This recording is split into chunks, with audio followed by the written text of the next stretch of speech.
افغانستان میں زلزلے کی اموات تعداد 800 ہو گئی، 2800 سے زائد زخمی۔ کابل میں مشرقی افغانستان میں زلزلے سے ہونے والے ہلاکتوں کی تعداد 800 تک پہنچ گئی۔ ترجمان افغان حکومت کے مطابق افغانستان میں گزشتہ رات آنے والے زلزلے میں ہلاکتوں کی تعداد بڑھ کر اب 800 تک پہنچ گئی ہے، جبکہ 2800 سے زائد افراد زخمی ہیں۔ رپورٹس کے مطابق گزشتہ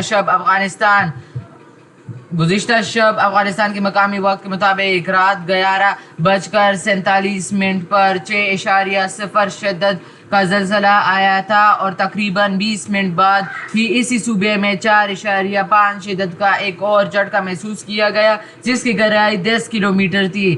اس حوالے سے امریکی جیولوجیکل سروے کا کہنا ہے کہ افغانستان میں گزشتہ رات آنے والے زلزلے کی شدت 6 ریکارڈ کی گئی۔ زلزلے کا مرکز ننگرہار صوبے کے شہر جلال آباد سے 27 کلومیٹر مشرق میں تھا، جبکہ زلزلے کی گہرائی 8 کلومیٹر تھی۔ افغان حکام کا بتانا ہے کہ زلزلے سے سب سے زیادہ نقصان صوبے کنڑ میں ہوا، جہاں سینکڑوں ہلاکتیں ہوئی ہیں اور ہزاروں لوگ زخمی ہیں، جبکہ متعدد لوگ اب بھی ملبے تلے دبے ہیں، جنہیں نکالنے کے عمل جاری ہے۔ لاہور، اسلام آباد،